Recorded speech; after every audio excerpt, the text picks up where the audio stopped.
Yo, hold on, real quick. Let me check if this works because I've never reacted to a video and made a YouTube video or with OBS. So let me see if that worked. Okay, it worked. Today we're gonna be reacting to Sean C and NFR podcast take on if hip hop albums in the 2020s are classic or not. For some reason it said I already watched this video, so I was kind of confused when I was clicking on it. But I definitely did not watch this video from Sean C's part. Now I did watch the beginning for NFR. I did watch like 8 minutes of it while I was eating the other day. But I do want to react to it on the channel because I've have heard some of these albums and I'm gonna skip through the ones I haven't heard through. And I'm gonna just talk about the ones I've heard. But let me know what y'all think down in the comments. I'm gonna get started. About. But let's see what it is that they're discussing. They're discussing, will these albums become classics? I'm not entertaining this question, brother. Don't please. I'm not entertaining this question. Now, I'm assuming they're discussing whether or not these albums listed below will become classic. Yes. And while I don't really need to hear out their reasons for real, I could give my assessment because these are all great records. I don't know if they'll become classics. I do think that, like, classic culture, I know it sounds weird or odd to say it like that, but I think the concept of wondering what will and won't be classic does come at the detriment of whatever record that you're discussing, because some albums are just that. They're just great. They're just really good without any future connotation to them of whether or not they need to age like fine wine or, you know what I'm saying, be the greatest of all. Because when you put something in the classic, Yeah, exactly. Like I've heard some stuff that's like great musically, but it won't ever technically be a classic just because like the way the artist is perceived, right? Because a lot of people love the Forever Story by JID. A lot of people think that's album of the year 2022. However, even though that album is good, because I've heard, um, like it's JID, right? It's not like JID is one of the biggest artists out right now, and if you aren't really on that mainstream ish um platform, no, not platform. If you aren't really like in the mainstream, can you really have a classic album? That's my question. One of my questions. So I don't know, but Sean C saying is right. conversation, you immediately open it up to comparison Oh, by the way, the video's in 1.15 or something like that. So um that's why he's talking a little bit fast. and scrutiny, whereas for the average listener, they would listen to it and just say or regard it as one of their favorite records. You know what I'm saying? Yeah. I got albums like that. I think a lot of the albums here fall into that category for me personally, where I would listen to it over and over or a lot, but I wouldn't really hold it in super high regard to a point where I'd have to scrutinize it to justify whether or not it's a classic. You know what I'm saying? I feel that way about this album from Travis Scott. What was it? I don't even remember the name of it. Oh my God, what's the name of the album? Fuck, I forgot. You talking about Utopia, bro? What is the name of the album? Oh my God. Utopia, there you go. I was thinking of Astroworld in my head. Bro. So Utopia, I feel that way about. Great album to me. Immediately I would start trying to knock it down pegs if I had to call it a classic. But yeah, Utopia is a great album. It's like thing is about Utopia compared to these other songs on this list, Utopia has like obvious filler. Like NFR podcast loves to say Utopia 20s is filler. The realista echoes, I think that's how you say it. With Beyonce, that's filler. K-pop, you know. But it is a fantastic record and easily up there with Travis Scott's best. If not, I can see somebody arguing why. All right, bro. Come on, Sean. Again, but I just went back and listened to that song. It's amazing. It's fantastic. 2 minutes through, bro. You know, I go the record with SZA and Future. I think it was really simple. Donda. Okay. How was this video 20 minutes and their video started? Another album that I think, while it is really, really, really long, it is a good time. Donda's not a classic. There's a lot of songs on Donda that I'm like, okay, this is cool about, or the idea of certain songs feel incomplete, or certain verses on songs just don't fit the song. I don't know. Donda has his highs and lows for sure. Not a classic though. Especially because the part two is like part twos were unnecessary. It's either leave off part one or don't put the part twos, in my opinion. And in my opinion, I feel like he should have just left off the part ones because like there was a slight debate. It wasn't like a crazy social media debate. There was a debate on social media who had the better verse on Jail, Jay Z or the Baby. Me personally, I say the Baby. Even though Jay Z had better bars, I just feel like the Baby fit the song more. Um, Junior Part Two is way better than Junior Part One. I think every part two, yeah, like literally every part two is better than part one. Like I don't really need to expect that. And knowing that it had been anticipated at the level that it was and it had the rollout that it did, I think it justifiably required all the hype that was around it at the time. Because when it finally dropped, I had a lot of good music on that album. Obviously, some people would say it's bloated. Some people will be like, oh, you know what I'm saying, I'm not a fan of this record or this record. But as far as what Kanye has been saying and doing in the public eye most recently within the last few years, Donda has been the one bright point for me personally that I feel like not necessarily was worth the madness that he was talking about before the album had come out, but But not Sean, you're thinking of the wrong guy, bro. See, this is why I don't like when people talk about stuff they just don't know about. Kanye wasn't saying all crazy stuff before Donda. That was 2022 and 2023. Why is it now I'm pausing? I could see somebody fighting on his behalf saying that he's one of the greatest of the great, and we just need to ignore what he says and let him release the music. Right now, I wouldn't take that approach or think that that idea is justifiable at all, but at this moment, someone could get that off, and I'll be like, yo, that's fire. I can't even hate on what I don't even care what he talking about, but I will tune into what he doing musically. At this era, at this point. Now, absolutely not. But at this point, some of the best music he had dropped in years showed up. I mean, You're the Moon, or wait, was it Moon? You had Off the Grid. It was mad records. You had the one with Vori. I think it was what? No Child Left Behind. Yeah. He had the deluxe. I think it was something about the Life of the Party track. It was just good all around. I felt like it was a lot off this album that I just thought that he did a great job with. And I don't even think anybody needs to ask me or tell me why this is a great album. It just is, especially it coming from the era that Kanye was in at the moment. This one, what was it? We Don't Trust You. Hold on, let me feel what I gotta say about We Don't Trust You real quick. Bro, when I was watching NFL podcast do their video for it, I forgot his name. The dude who's on the screen. He was glazing, bro. He kept saying that this is a classic because it's a classic moment. No, that's not how it works, bro. Like That was a classic moment. Besides that, the rest of the track list. Okay, hold on. Let me get this straight. We Don't Trust You is a good album, but it really only had two moments, which were the features. So if we're defining classics as moments, it only had two moments.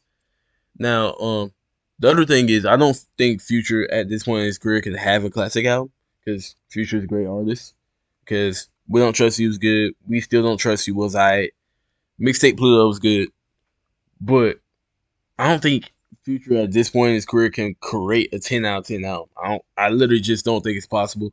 And I think album has to be at least like a 9.5 out of 10 for it to be a classic. And I just don't think We Don't Trust You is that, because towards the end of the album it has some like repetitive songs, it has some songs that we heard from Future before, or sounds that we heard from Future before. And that's my whole thing with Future. Future's not like this very versatile artist when it comes to topic. Because when he's singing, you know he's gonna be rapping about a female, and when he's rapping, you know he's gonna be rapping about trapping. So that's my take on that. I like this so much. I would call it a great album. Really good listen.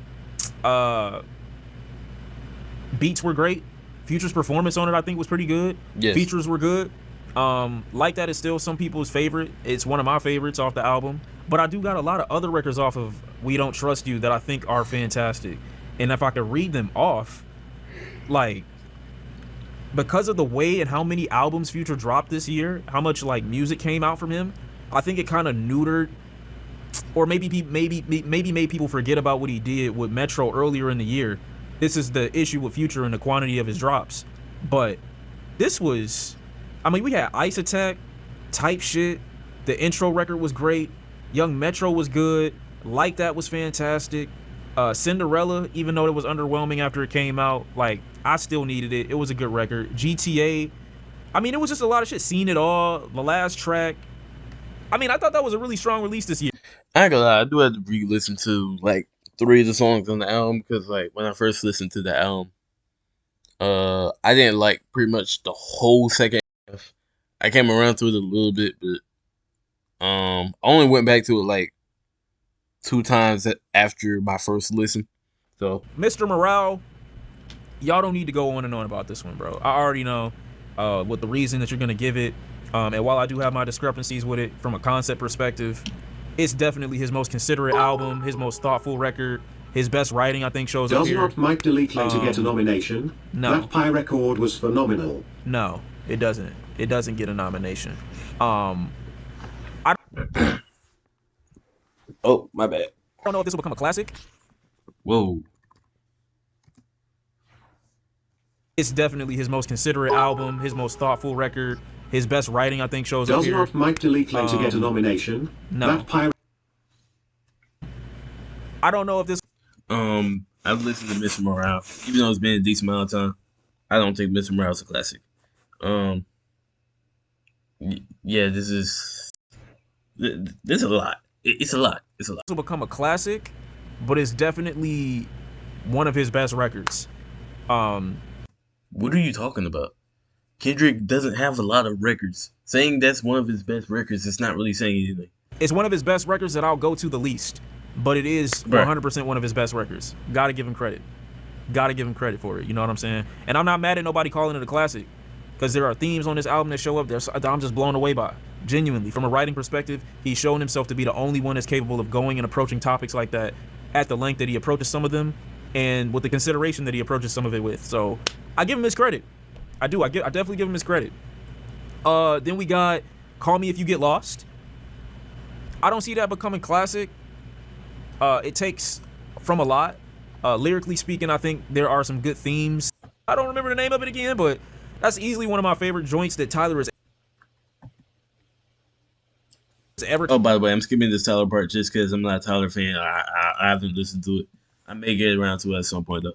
Much, but if I played it again, I would probably love it a lot more too. So, can only say too much, or I can only say so much. Heroes and Villains. Love this one. I ain't gonna lie. I love Heroes and Villains. Even though it came out late 2022, it's a classic for me, bro. Like, I like every single song of Heroes and Villains. When Heroes and Villains first came out, I actually didn't like Around Me. I didn't like Trance.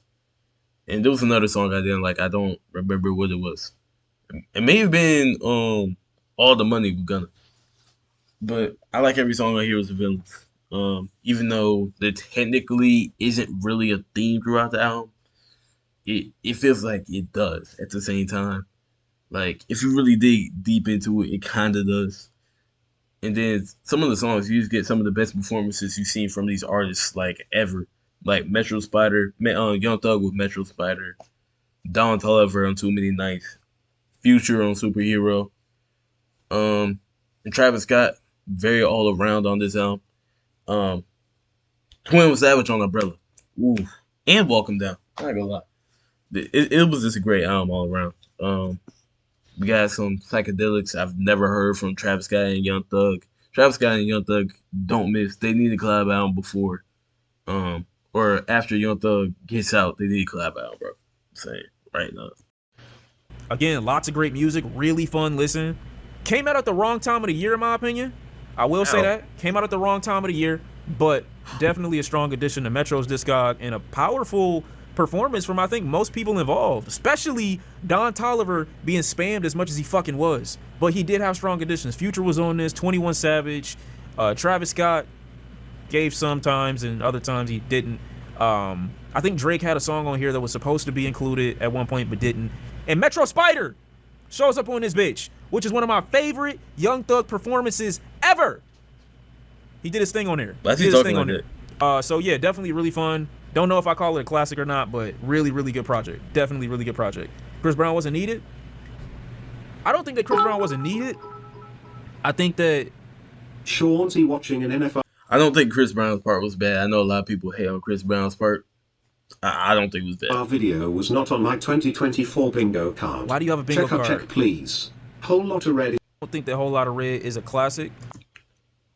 But Keem album. Well, I'm about to get to that because while I don't think that Whole Lot of Red is a classic, I don't think it's a strong enough body of work to be a classic on its own.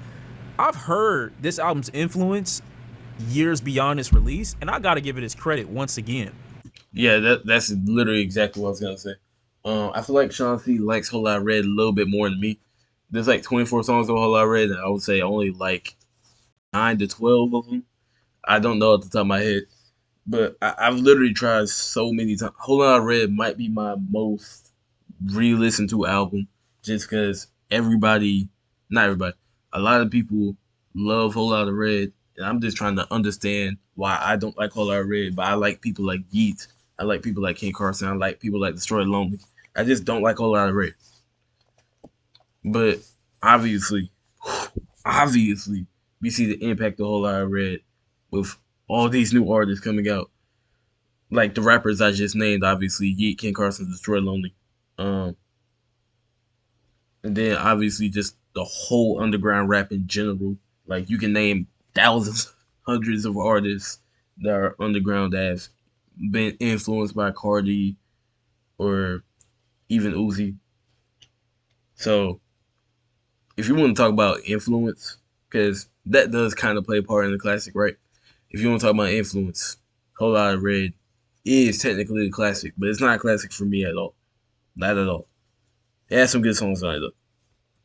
I really, really like Whole Lot of Red. Like, I went back to this album the other day, and I felt a burst of energy, the likes of which I had never before from a piece of music.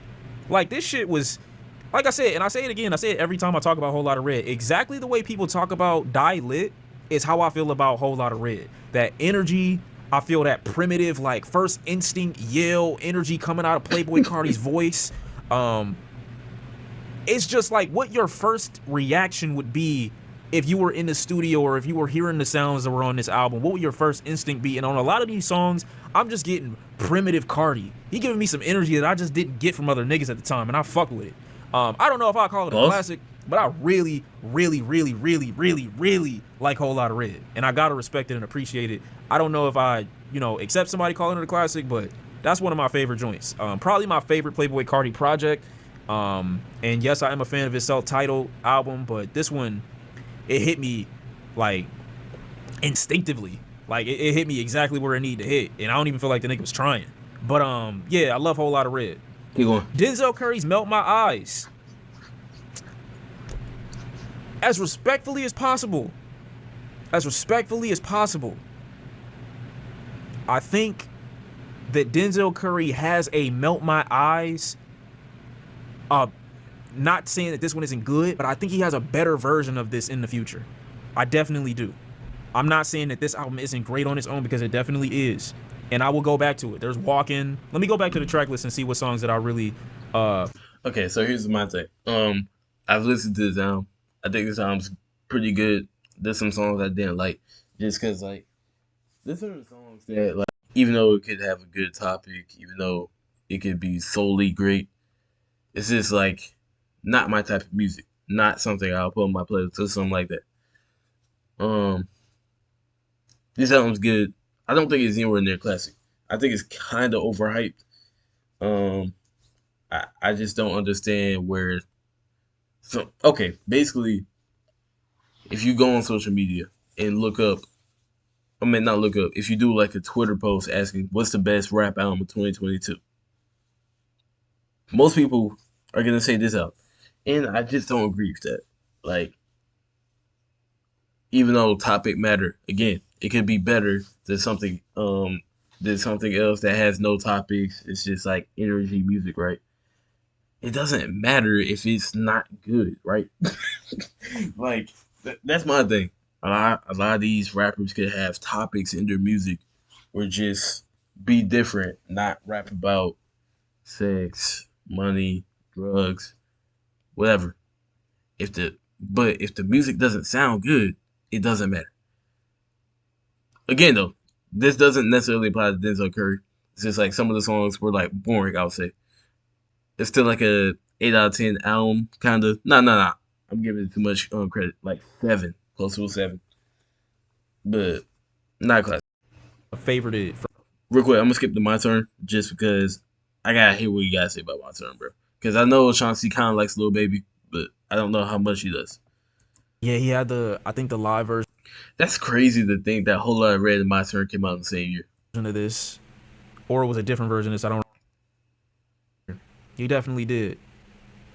So I'm waiting on another version of this. Maybe not necessarily a better version.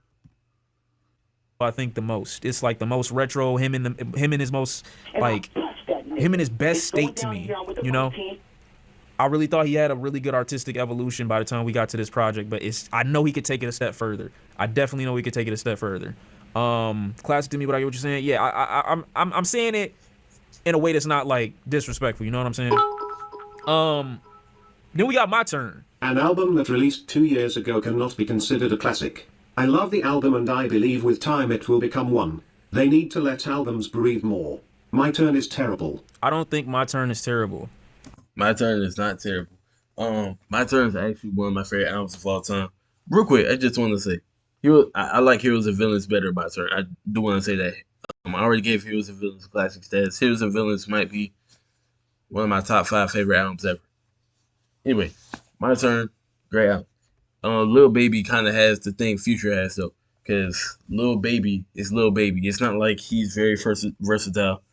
When he's singing, he's rapping about women, and when he's rapping about trapping. That's pretty much it. But Lil Baby is also a little bit more versatile because Lil Baby can actually get more melodic than Future can. Because Future can't sing at all. Like, I don't think there's any song where Future is singing that's on my playlist besides maybe Wait For You, but Wait For You doesn't really count. Because he's not, like, high note singing. Um, My Turn has... Here's the thing about My Turn. My Turn has a decent amount of skips, right? I would say there's a chance that My Turn might have 5 skips. Like, actually, I'm going to put it up on my phone real quick. The thing is, My Turn has a lot of bangers to make up for. Like, My Turn has a lot of like 10 out of 10 songs to make up for those what you call it, skips. Right. Let me go to My Turn right here.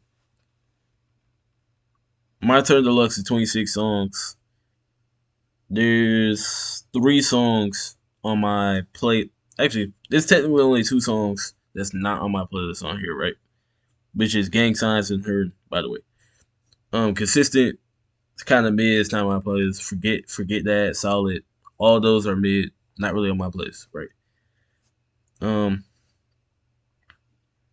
the deluxe was great, by the way. We Paid, Humble, Low Down, All In, Social Distancing, and Get Money was okay.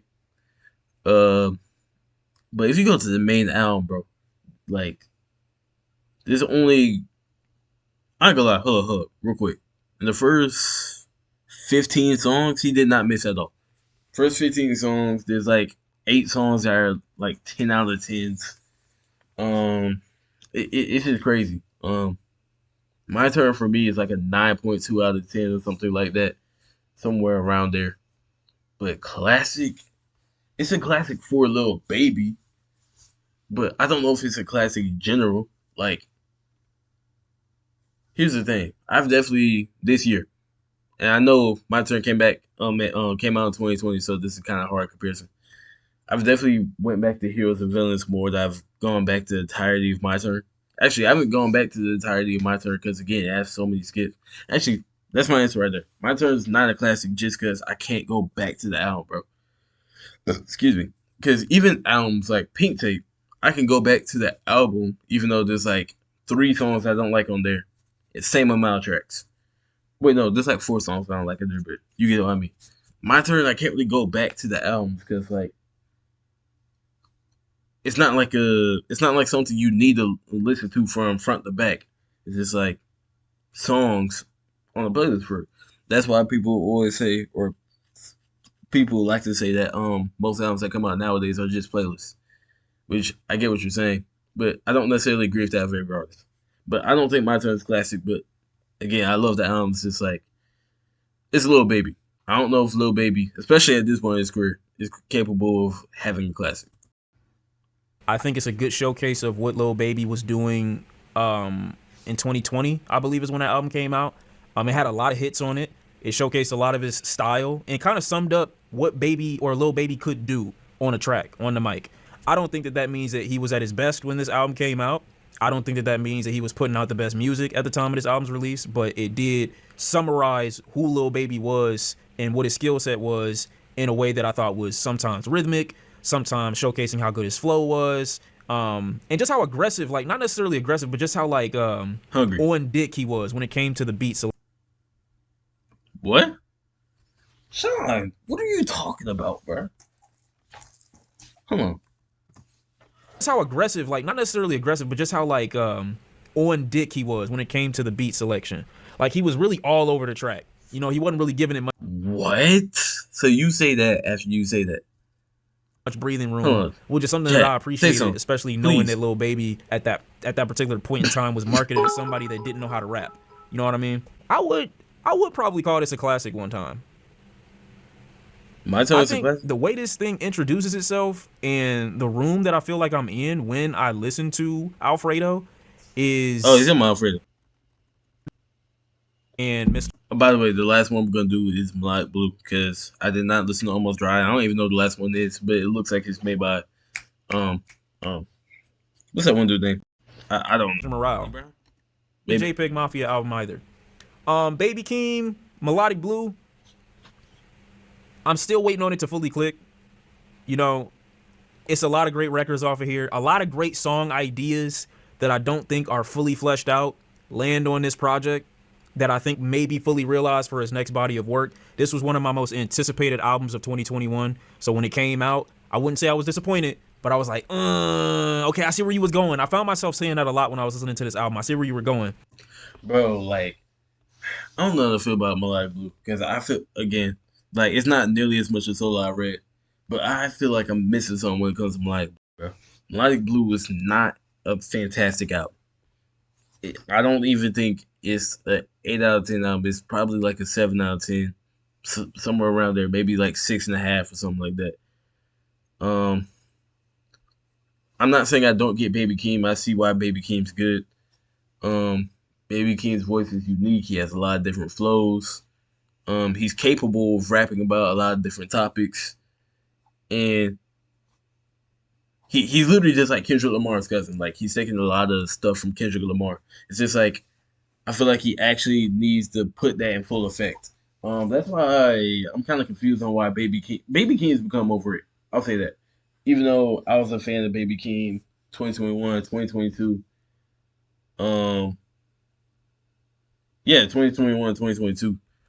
It started last year when he got over it. It's just like Baby Keem has one album and then he has like a mixtape. Um, that mixtape's not even like consistent. Obviously, he has some good songs on it, just because Baby Keem was able to get all this. Was able. What's the word, bro? Baby Keem didn't really have like a rookie phase because like he really grew up around Kendrick, and he also already had the song of the Black Panther album and stuff like that. But that project's not crazy. Then you get to Black Blue, overrated, has some songs on it that, again, I'm gonna say what I was saying earlier. This actually applies to Black Blue though. Just because there's a topic to the song doesn't mean the song is good. Um, I think there's a decent amount of skips on Melodic Blue just because poor beat choices were poor flows. I feel like some of the flows he used can be used if it was used on the correct beat, or some of the topics he chose just weren't good enough for me to care about. But Baby Keem obviously has potential. I'm not writing him off as an artist. That's his first actual album. It's just like stop putting Baby Keem in stop putting Baby Keem in these conversations. And he has one album, bro. He literally only has one album. Um, Even like the Black Blue Deluxe, it had like I think he went like 7 for 10 on there. Even that, like I'm kind of confused of why he dropped it. because Bank Account ended up being the most popular song, and it's not like that was a hit. I don't know why Baby King dropped that project. I really don't. I can't tell you. Actually, I don't really need to hear what Sean got to say. I'm gonna end the video right there. Like, subscribe if you enjoyed. I'm going.